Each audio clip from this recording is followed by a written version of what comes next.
মেয়েটা বার্গারে একটা বাইট দিতেই মুখ হাসিতে ভরে ওঠে। এই মেয়েটা একটা রেস্টুরেন্টে খেতে আসে, কিন্তু খাবার পছন্দ না হয় রেস্টুরেন্টের মেন শেফকে ওর খাবার পছন্দ হয়নি বলে ওর টাকা ফেরত চায়। আর সেটা শুনে এই রেস্টুরেন্টের বাকি কাস্টমাররা মেয়েটার দিকে তাকিয়ে থাকে। হেড শেফ মেয়েটার কাছে এসে ক্ষমা চায়, ওর খাবার পছন্দ না হওয়ার কারণ জিজ্ঞাসা করে।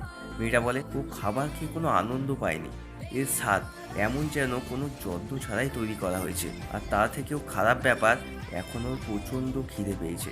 শেফ জিজ্ঞাসা করে ওর এখন কী খেতে ইচ্ছা করছে। মেয়েটা বলে চিজ বার্গার। শেফ বলে ওকে আজ এমন চিজ বার্গার খাওয়াবে যা ওর লাইফে আগে কখনো খায়নি। তারপর শেফ মেয়েটার জন্য নিজে হাতে চিজ বার্গার বানায়। রেস্টুরেন্টের বাকি সব কাস্টমারদের নজর শেফের চিজ বার্গারের ওপর থাকে। শেফ চিজ বার্গারটা বানিয়ে নিজে প্লেট সাজিয়ে মেয়েটাকে সার্ভ করে। মেয়েটা চিজ বার্গারে একটা বাইট নিতেই ওর সব প্রশ্নের সমাধান পেয়ে যায়, বলে এটা হলো চিজ বার্গার। সেই শুনে শেফ ওর আসল পরিশ্রমের ফল পায়।